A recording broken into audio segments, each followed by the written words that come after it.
What kinds of sessions, what kind of bull sessions did you have over there? Well, we can't say them all. We might get sued. Some things are best left untold. I wanted to know what kind of advice you would offer people who look at this video, not only teenagers, adolescents who are trying to come to terms with their many identities, their sexual identity being one of them, but also for parents. What lessons do you have that you learned through your journey that you'd like to impart to them? I would hope that every parent, and I understand every parent when a child is born, places a lot of their own dreams onto that child, unfulfilled dreams perhaps. And every parent wants the very best for their child. But sometimes, as a parent, what you may view as being the best path for a child to take may not be, in fact, the best path for them to take. If you allow a child to develop in their most authentic fashion, to really be their most genuine self, you're creating someone from a very young age who's going to have, life is going to batter you no matter what you do with all kinds of obstacles, but at least you kind of have a head start if you don't have to be weighed down with feeling that you need to hide or keep a secret about who you really are. If parents can let children blossom, just as you would a flower in the garden, and let it evolve and open up, of course, with your guidance and protection, but perhaps without placing upon them the restrictions of societal rules that maybe you grew up with and were taught that was the way it needed to be, but don't necessarily have to be. You're giving the child a big head start by allowing them to be themselves and open up to you and not have to be worried about being shamed or feeling as though you're bringing disgrace onto the family by your actions. What about to the children? To the children, and I've thought about this many times, we're all different. And I know, for me, I was bold. I did take bold steps. And I didn't, at the time, necessarily regard them as being very dangerous or nor did I think it was something that I shouldn't do. But for a lot of children, even today, that's not always easy. In fact, it's very, very difficult. What I would say is it does get better. There are a lot of different resources available today. There are other people out there that are like you. And you may be in a small town somewhere. You may feel you're the only one, and in fact, you may look like the only one there. But I assure you that there are others. They may be able to hide better than you, but there are others. You will get to a place where, through perseverance, you don't have to hide at all. So, don't end your life. You could have a beautiful life ahead of you. In fact, the majority of those years could be the very, very best. Persevere, stay strong, stay courageous, and I assure you, it will get better. You had an advantage over Michelle. How so? When you were 18, you allowed your persona to fully assume your persona. But Michelle, as a lesbian, as an African-American lesbian woman, she had to keep this up for several more years. So you had an advantage. Wasn't that an advantage, Michelle?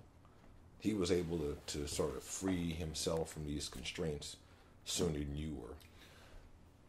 Not you, Michelle. That's for you. You can talk anytime you want, Elizabeth. I just wanted to make sure because I saw her clouding up right there. I'm thinking about that. Go ahead. Okay, again, I want to put everything in the proper context of the time.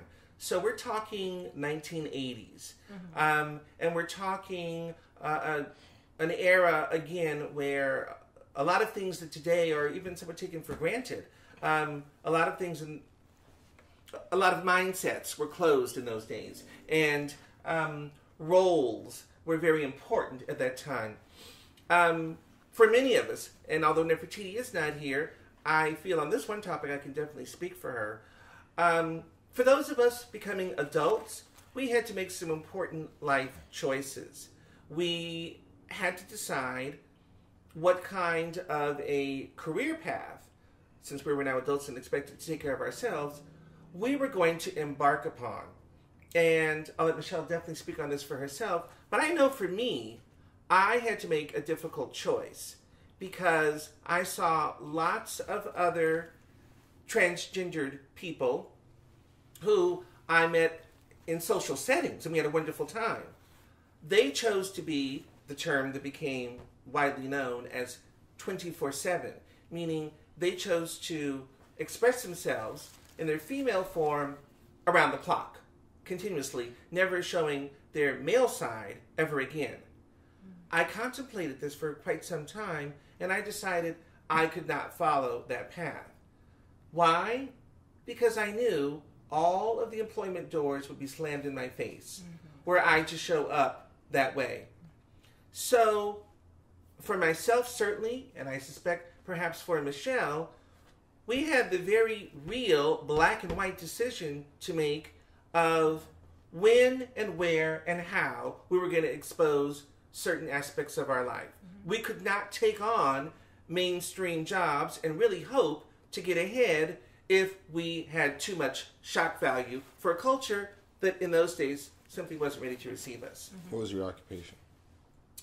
When I first got out of high school, well, actually, my final year of high school, I began working in fast food. And I did that for 2 years. When I was 19, I was offered my first real job. My father was a realtor, and he got me a job working for the Board of Realtors. Here again, there was never any question in my mind that Elizabeth was going to go to work. That was impossible. Hank had to go to work. That was a spider. No, it was a spider. I thought it was a... I thought it was something I It said. was a spider. Oh, okay. Yeah. That'll have to be edited out. He was coming down. Yeah, I could see him. I thought it was a That's mosquito why I at went first. to the web and moved Oh, him okay. away. I didn't see. I don't know where he went, but okay. Hello. Okay. There was no way that Hank could go into the mainstream job force. No, I said that backwards. Elizabeth. There was no way Elizabeth could go into the mainstream job force and expect to get hired. It just wasn't even conceivable. So, both Michelle and I started working professional jobs at a young age, and we knew what would be expected of us, certainly from our employer, our peers, and even the clients we would come in contact with. So we had to maintain a certain image that we knew would be acceptable because, quite frankly, the only other alternative would be to go on the welfare plan, which is what happened to many, many transgender women that I know, some of whom have not come off today. And I think that's what the whole thing that Caitlyn Jenner is learning. Because she said in an interview on one of her reality shows that, should you give them financial assistance, won't they become lazy and live that way? And it was a very naive thought because Caitlyn doesn't know. Caitlyn's been a Republican, Bruce was a Republican, and a very privileged lifestyle. So very naive, and I think Caitlyn is now learning what really goes on out there.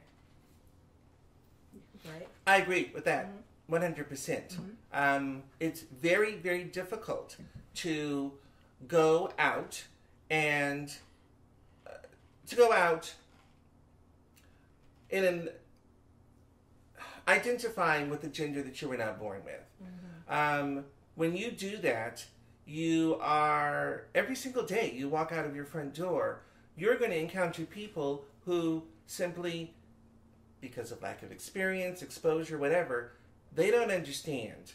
They don't get how you tick. So when you come out and put yourself in their face, just by mingling with them on a day-to-day basis, you have to really be, number one, extremely strong internally.